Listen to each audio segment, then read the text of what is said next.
রমজানের পবিত্র মাস শুরু হলো। সংযম, ইবাদত আর সহমর্মিতার এই সময়ে সাধারণ মানুষের মনে একটাই আশা, দ্রব্যমূল্য যেন সহনীয় থাকে, সংসারের খরচ যেন একটু কমে।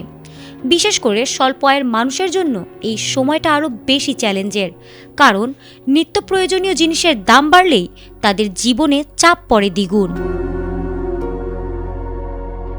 ত্রয়োদশ জাতীয় সংসদ নির্বাচনে জনরায়ের মাধ্যমে সরকার নির্বাচিত হওয়ার পর মানুষের প্রত্যাশা ছিল এবার উন্নয়ন আর জনকল্যাণমূলক উদ্যোগ হয়তো আরও দৃশ্যমান হবে।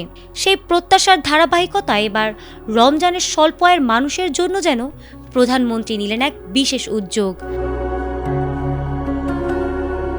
রমজান উপলক্ষে 10 লাখ পরিবারকে সুলভ মূল্যে খাদ্য সহায়তা দেওয়ার সিদ্ধান্ত নিয়েছে সরকার।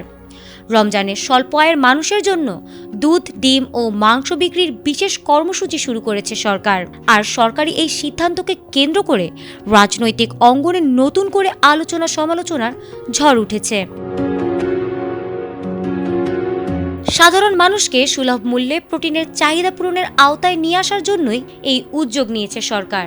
মৎস্য ও প্রাণী সম্পদ মন্ত্রণালয়ের আওতায় নেওয়া এই উদ্যোগের মাধ্যমে প্রায় 10 লাখ নিম্ন আয়ের পরিবারকে প্রোটিন সমৃদ্ধ খাবার সহজে পৌঁছে দেওয়ার লক্ষ্য নির্ধারণ করা হয়েছে। ঢাকার মহাখালীতে এক অনুষ্ঠানে মৎস্য ও প্রাণী সম্পদ প্রতিমন্ত্রী সুলতান সালাউদ্দিন টুকু এই কর্মসূচির ঘোষণা দিয়েছেন। তাদের ক্রয় ক্ষমতার মধ্যে থাকে, সেই জন্যই জানা গেছে রাজধানীর 25টি স্থানে একযোগে বিক্রি কার্যক্রম শুরু হয়েছে, যা চলবে পুরো রমজান মাস জুড়ে। উত্তরা, আজিমপুর, মিরপুর সহ বিভিন্ন এলাকায় নির্ধারিত পয়েন্টে কম দামে এসব পণ্য পাওয়া যাবে। দেশের অন্যান্য জেলাতেও অতি শীঘ্রই এই উদ্যোগ ছড়িয়ে দেওয়া হবে বলে জানিয়েছেন সুলতান সালাউদ্দিন টুকু। কর্মসূচির আওতায় প্রতি ডজন ডিম 96 টাকা, প্রতি কেজি দুধ 80 টাকা এবং প্রতি কেজি মাংস 650 টাকায় বিক্রি করা হচ্ছে। সরকারের পক্ষ থেকে বলা হয়েছে, এই উদ্যোগ শুধু নিম্ন আয়ের মানুষের পুষ্টি নিশ্চিত করবে না, বাজারে মূল্য স্থিতিশীল রাখতেও ভূমিকা রাখবে। রমজানের ব্যস্ততায় যখন প্রতিটি পরিবার একটু স্বস্তি খোঁজে, তখন এমন পদক্ষেপ সাধারণ মানুষের জন্য আশার বার্তা হয়ে উঠতে পারে।